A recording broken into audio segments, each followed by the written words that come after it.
Part of that conversation around expectations, I think, is also, what's the expectation from a behavioral perspective?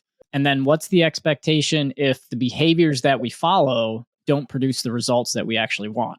So explain behavioral.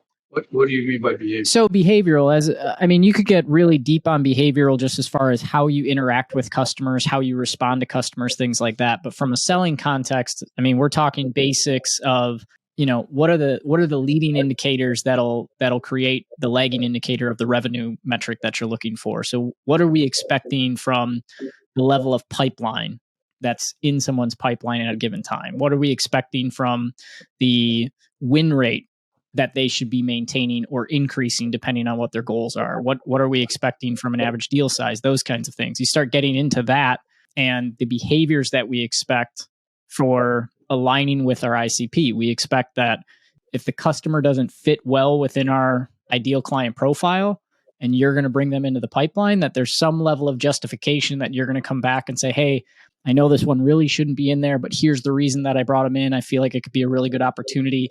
It's outside our norm, but, et cetera.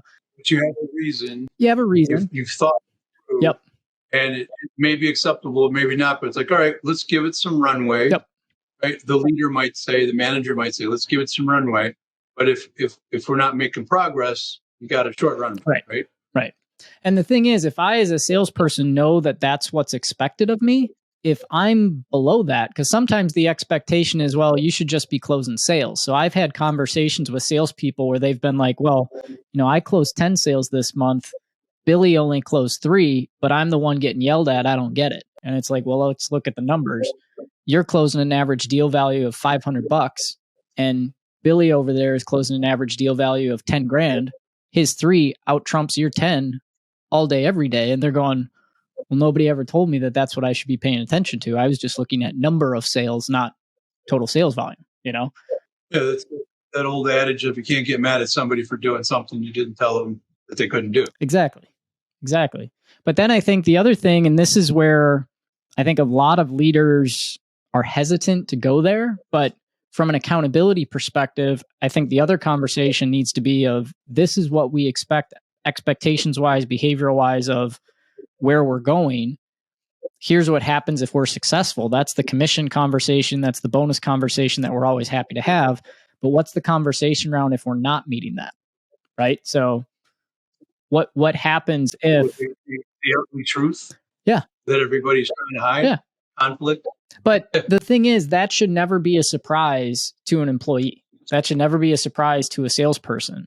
It should be that they know what happens with success. That's the reward side of it. And they know what happens if there's failure for whatever reason. And hopefully that also spurs them on to say, you know what, I'm getting close to that. I don't want to be there. I'm going to raise my hand and say, hey, can you help me? Because I don't want that to happen. But if you never have that conversation to begin with, when all of a sudden you go to them and you say, hey, you're underperforming, they're going, underperforming to what? Right.